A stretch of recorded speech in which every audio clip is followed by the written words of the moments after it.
Hey everybody, it's Jason Blaha here, and today I want to talk to you guys a little bit about the fact that we're now entering a phase again where the squat, bench, and deadlift, it is now becoming popular to be a contrarian against them. And the thing is, it's hilarious that this happens for people who, if you're fairly new to fitness, like you've only really been training 5 or 6 years, so I call that new. People are like, what?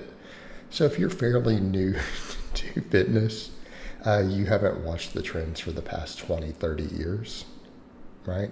And that goes all the way back to magazines being exactly like the internet, back before the internet existed.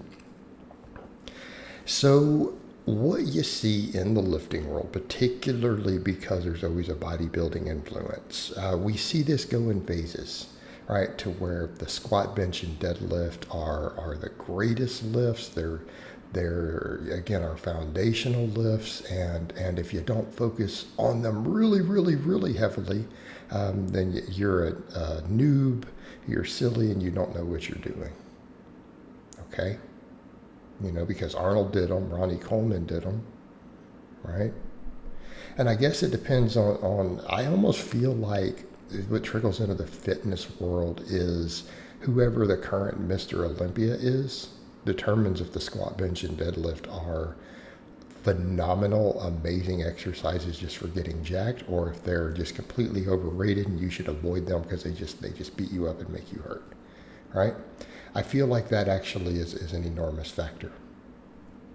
So back, when Mr. Coleman, who had ridiculously strong squat, benches, and deadlifts, and even said, the bench press is his favorite chest exercise.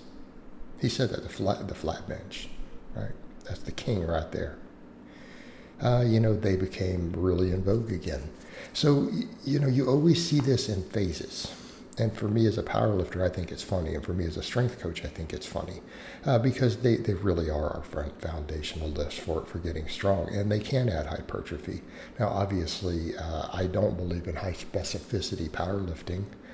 I don't do lots of squatting and deadlifting. I think we need to do just enough to get good at them. And then we use other things to fill in the gaps. But I think benching will always have a place in building a massive chest. But that is where it gets interesting. These people, they want to argue against these things and then they pretend that they're overrated. Well, overrated for what? The bench isn't overrated for the chest. Right? Go back to the golden era guys who didn't use as many drugs, and all of them had no trouble building a massive chest. They all had big pecs. They all had big benches. Okay? Go look at the research. The research indicates the same thing. Bench press is arguably, it should be in your top 3 for building pecs. If you ignored everyone's opinions and what everyone talks about they feel, you go look in the lab. If you went only off the scientific literature, any reasonable person who never worked out, but they'd say they spent a whole year of their life researching this as a student, right, at a university. Let's say they did their doctoral work on it. They would conclude the bench press is a phenomenal chest builder. Okay? They would conclude that. Because that's what the evidence, the weight of the evidence is there. It's a great chest exercise. But they'll argue against it, whatever. But that's the thing where it gets extreme. No one wants to take the proper middle ground. Like I've promoted, and I got well known for that early on say YouTube, right? When I put out my Ice Cream Fitness 5x5 of saying, hey, even noobs, let's put a focus on progressing on the big 3, and then let's add some extra exercises. Maybe we need to do some curls. Maybe we need some extra hamstring work and so on. Like if you want to get really jacked, it'd be a good idea, right? And you know what? That worked for decades. Like when I was coming up, this is exactly how it worked. Even the bodybuilders all focus on squat, bench, and deadlift. I say the only exception might be the deadlift. Like I knew some pretty jacked bodybuilders when I was younger. They weren't as big on the deadlifts. They left that to the powerlifters. But they all did squat and bench.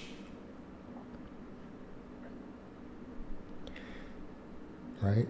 When I was coming up, the first real serious gym I trained at, actually probably the second, there was a bodybuilder guy there, had one of the best physiques I've ever met in person, maintained that physique year round. Guy used to come in and do sets of 8 with 405 on the back squat. Like, I call him an older dude. He was younger than I am now. I'm like, dude, it's like 40. I call him an old dude. Boy, I feel stupid now. But I watch him come in and do like eight hard ass reps of 405 on the back squat. Guy could both flat bench and he'd flat bench, sets of about 5. But then I saw him also incline 315. He could do 315 on both. It was crazy. Like, to me, that was just really impressive. And the guy looked phenomenal.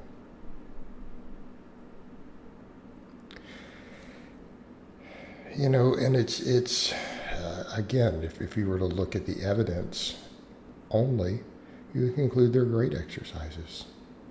But it's trendy, and it's all about trends. But it goes to the extremes. Remember, there was a period of time, even in YouTube fitness and so on, that they were the kings, and that you didn't need to worry about much of anything else. You didn't even need curls, bros. Just work on pull-ups. Right? That was a phase. But you know what? Here's the thing. Didn't plenty of those guys still get pretty jacked? They did. You're just going to get some overuse, and you're going to have some weak links. That's the problem. That's the problem. But it's phases, guys, and it's just trendy. Anyone who's telling you not to do this, it's just to be trendy. That's it. They're following the current trends and trying to be part of it. Nothing more. Because these are good exercises. And I've made videos explaining why they should be a main part of our training for pretty much everyone. I've gone into that in vast detail, so I don't want to cover that again today. That's its own video to make every couple months. All right? we gotta keep making that one. But it's people do need to understand these are just trends. And this is a trend that has occurred over and over. It seems like about every 5 years it rotates back and forth, where the squat, bench, and deadlift are king, and then they're garbage. Back and forth, back and forth, back and forth, back and forth.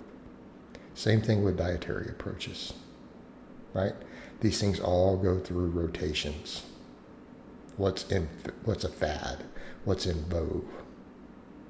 And that's all it is. And none of it's based on sound principles, right? I've been doing this, the online fitness and videos for over a decade now. So for me, I just don't care about the fads. I'm just going to keep putting out good information, right? And at the end of the day, here's what I tell you. You should squat, bench, and deadlift. You should get real strong at them.